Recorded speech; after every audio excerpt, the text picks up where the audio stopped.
திருவள்ளூரில் செவிலியர் ஒருவர் தூய்மை பணியாளரை கன்னத்தில் அறைந்துள்ளதால் கன்னத்தில் அறைந்த செவிலியரை கண்டித்து தூய்மை பணியாளர்கள் பணியை புறக்கணித்து தற்போது தர்ணா போராட்டத்தில் ஈடுபட்டு வருவதை அண்மை செய்தியாக பார்த்து வருகிறோம்.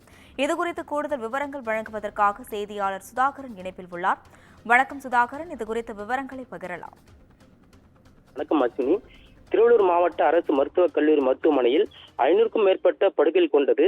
இந்த மருத்துவமனையில் ஒப்பந்த அடிப்படையில் 300க்கும் மேற்பட்ட தூய்மை பணியாளர்கள் பணிபுரிந்து வருகின்றனர்.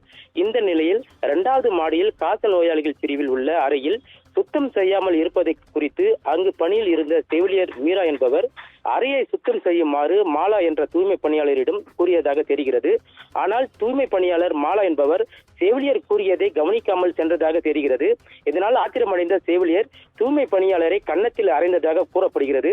இதனை அடுத்து இந்த தகவல் மருத்துவமனையில் பணிபுரியும் தூய்மை பணியாளருக்கு பரவியதை தொடர்ந்து தூய்மை பணியாளர்கள் இந்த செவிலியர் இந்த செயலை கண்டித்து 50க்கும் மேற்பட்ட தூய்மை பணியாளர்கள் பணிகளை புறக்கணித்து தர்ணா போராட்டத்தில் ஈடுபட்டு வருகின்றனர். இந்த தர்ணா போராட்டத்தில் செவிலியர் மீரா மீது துறை ரீதியாக நடவடிக்கை எடுக்க வேண்டும் என்பதை வலியுறுத்தி இந்த தர்ணா போராட்டத்தில் தூய்மை பணியாளர்கள் ஈடுபட்டு வருகின்றனர். இதனால் மருத்துவக் கல்லூரி மருத்துவமனையில் பெரும் பரபரப்பை ஏற்படுத்தியிருக்கிறது. அஸ்வினி,